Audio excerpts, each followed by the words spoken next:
잠수위생 파트 관련해서 간략히 요약을 한번 시작해 보겠습니다. 첫 번째로 다이버 안전 수칙에 대해서 나오는데 여기는 내용이 그렇게 많지가 않습니다. 그래서 기본적인 것들이 대부분이니까 꼭 좀 읽어보시고, 중요한 것은 중량 벨트의 착용 위치나 잠수할 때 그 상승 속도, 그런 시험 문제가 종종 나오기 때문에, 근데 상승 속도는 좀 거의 좀 자주 나오는 편입니다. 그래서 여러분이 이 정도는 꼭 알아주셔야 된다는 거. 다음으로는 잠수 사고 시 구조에 대해서 나오는데 여기는 아직까지 시험에 나온 내용은 제가 못 본 것 같습니다. 제가 놓쳤을 수도 있는데 그렇게 비중이 굉장히 낮다는 거 좀 알아주시고, 그래도 시험에 안 나온다고 해서 여러분이 크게 영향을 미치지 않겠지만 간단히 한두 번 정도는 읽어보시는 게 도움이 될 것 같습니다.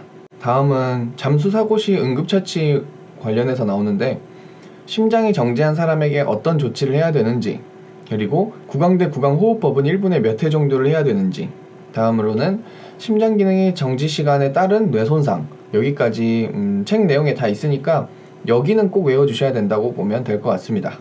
다음으로는 상승과 하잠 시 압력과 관계 있는 증상에 대한 내용이 나오는데, 먼저 하잠할 때 영향 주는 것부터 보시면, 하잠을 하면 그러니까 내려간다는 말이죠. 압력이 증가하게 되고 부피는 감소합니다. 그렇게 되면은 압착증이 발생을 해요. 수경압착, 중위압착, 잠소복 압착, 그런 것들이 발생한다는 거 여러분 알아두시고, 문제가 나오는 경우에는 어떤 증상은 잠수 중 언제 발생하느냐, 이런 거 묻는 문제가 나옵니다. 그래서 수경압착은 코로 압력을 불어넣어서 해소할 수 있는데, 중위압착증 같은 경우에는 압력 균형을 해줘야 되는데 이거는 잠수하는 즉시 해야 됩니다. 여기까지 시험 문제에 많이 나오는 내용 좀 말씀을 드렸고, 상승할 때 영향을 주는 것도 살펴보면 상승 시에는 압력이 감소하고 부피가 증가하게 됩니다. 그럼 가장 중요한 것은 상승 시에는 상승 속도를 준수해야 된다는 거. 상승 속도 자체 묻는 문제가 나올 수도 있습니다. 여러분이 그것까지 좀 잘 알아두시기 바라고, 상승 속도를 지키지 않았을 때에는 폐 속에 공기가 부풀어 올라요. 부피가 증가한다 그랬잖아요. 그러면은 폐파열되는 원인이 되고 기체색전증이 발생할 수가 있습니다.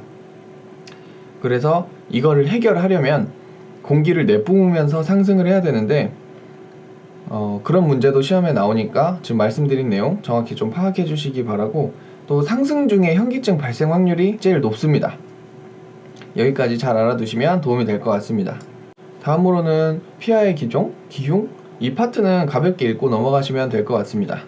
물안경 압착, 여기도 가볍게 읽고 넘어가시면 될 것 같습니다. 다음으로는 사이너스 압착에 대해서 나오는데, 사이너스나 보비동이 무엇인지 정확히 알아두셔야 되고, 증상을 얘기하면서 이게 어떤 것인지 찾는 문제가 나오기 때문에 여러분이 잘 알아두셔야 될 것 같습니다. 다음으로는 귀 압착인데, 여기서 중요한 내용은 잠수 시에 고막이 아프기 시작하면 이미 늦기는 한 건데 그래도 조금 다시 상승해서 다시 압력 균형을 해줘야 된다는 거, 여기는 시험에 종종 나오니까 꼭 알아두시기 바랍니다. 다음으로는 기체색전증 발생 원인과 증상에 대한 내용인데, 이 기체색전증은 수면 도착 후 10분 이내에 발생한다는 거, 감압병하고 혼동되지 않게 여러분이 잘 알아두시기 바랍니다. 그리고 치료 방법에 대해서도 묻는 문제가 나오니까 그것도 알아두세요. 다음으로는 폐압착증, 이 파트는 잠수 중 발생하는 병에 대해서 묻는 문제가 굉장히 많이 나옵니다.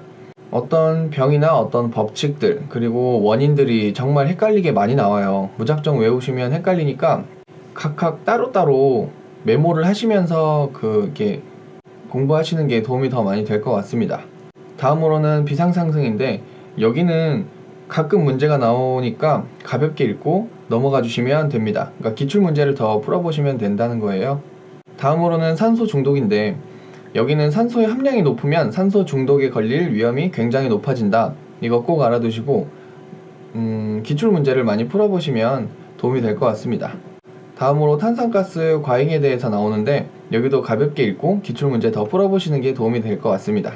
다음으로는 일산화탄소 중독에 대해서 나오는데, 여기는 연료의 불완전 연소 시 발생한다는 거, 그리고 인체에 치명적일 수 있는 기체가 일산화탄소라는 거 알아두시고, 특징이 잠수사의 입술과 손톱알의 색깔이 유난히 붉은 것이 특징이라고 합니다. 근데 이 내용도 뭐 이 증상 물어볼 때 시험 문제가 나올 수 있으니까 여러분 꼭 참고해 주시고, 다음으로는 이산화탄소 축적 원인과 증상, 예방. 여기는 뭐 시험 문제 종종 나옵니다. 그래서 이게 뭐 정확히 외워주셔야 되는 이유가, 잘 안 나오더라도 가끔씩 나오면 이게 감압병인가 기체색전증인가 이렇게 헷갈리실 수가 있어요. 그래서 어떤 질병들에 대해서는 여러분이 정확히 구분을 모두 다 할 수 있어야 됩니다. 그 부분 참고해 주시기 바라고, 다음으로는 질소마취에 대한 내용이 나오는데, 질소마취가 걸리는 기준은 수심은 30m입니다. 그리고 또 중요한 게 질소마취에 대한 증상, 그리고 산소 중독에 대한 증상 뭐 이런 게 비슷하게 나오니까 정확히 구분해서 여러분이 시험 문제 푸시는데 혼동 없이 잘 할 수 있도록 준비하시기 바랍니다. 다음으로는 호흡과 잠수인데, 잠수 시 호흡법에 대해서 뭐 시험 문제가 나오기도 하고요. 호흡기체는 인체 성분 중 어느 곳에 가장 잘 용해되는가, 이 부분도 시험에 종종 나옵니다. 답은 지방질인데 여러분이 헷갈리지 않게 이 부분도 잘 파악해 주시기 바랍니다. 다음으로는 저산소증. 여기는 호흡정지 시 저산소증이 초래되기 쉬운 과정은 상승 중이라는 거 여러분이 알아두시기 바랍니다. 다음으로는 현기증이 나오는데, 현기증의 원인과 예방법에 대해서도 그 내용이 잘 설명이 되어 있으니까 이 부분 꼭 알아두시기 바랍니다. 수온과 인체는 가볍게 읽어보시기 바랍니다. 다음으로는 온도에 대한 내용인데, 온도의 환산 그 계산법이 나옵니다. 그러니까 섭씨를 화씨로 바꾼다든가 화씨를 섭씨로, 아니면 뭐 절대 온도로 바꾸는 거, 여러분이 환산 방법 거기 내용이 다 있으니까 알아두시기 바랍니다. 다음은 감압표인데, 감압에 대해서 여기가 시험이 중점적으로 나오기 때문에 여러분이 감압이라는 게 뭔지, 감압표 선택 요인은 무엇인지 그런 거 정확히 파악해 주시기 바랍니다. 다음으로 감압병의 원리 및 원인인데, 원리는 가볍게 읽어주시되 원인에 대해서는, 그러니까 발생 원인에 대해서는 정확히 파악해 주시기 바랍니다. 다음으로는 감압병의 종류에 대해서 나오는데, 두 종류가 있어요. 경증과 중증. 그러니까 뭐 제1형, 2형 이런 식으로 나오는데 두 개 구분할 수 있어야 됩니다. 시험 문제에 나오면 뭐 경증하고 중증에다가 하나씩 섞어놔요. 그래갖고 뭐 맞는 것은 아니면 뭐 틀린 것은 이런 식으로 나오기 때문에 구분하실 수 있을 정도로 알아두시면 시험 보시는데 문제 없을 것 같습니다. 다음으로는 감압병의 진단, 증세, 치료에 대해서 나오는데, 일단 표면 상승 뒤 10분 이후에 발생할 수 있다는 거 여러분이 알아두시기 바라고, 아까 기체색전증이랑 여기랑 정말 많이 헷갈릴 수 있어요. 10분 이내에 발생하면 기체색전증이라 그랬죠. 그리고 감압병은 10분 이후부터. 또 시험 문제 가끔 시간별로 발생 확률에 대해서도 나와요. 그런 것까지 알아두시기 바라고, 감압병의 치료 방법, 이거 묻는 문제도 정말 자주 나오니까 여기까지 알아두시면 도움이 많이 될 것 같습니다. 다음으로는 감압병 예방에 대해서 나오는데, 여기는 고루고루 나오니까 여기 자주적으로 읽어주시기를 좀 권유드립니다. 다음으로 상어에 대한 예방책이 나오는데, 여기도 어려운 내용 아니니까 자주적으로 읽어주시기 바랍니다. 여기까지 잠수위생 파트 좀 간단히 요약을 해봤는데, 더 궁금한 내용이 있거나 잘못된 부분이 있으면 댓글 남겨주시기 바랍니다.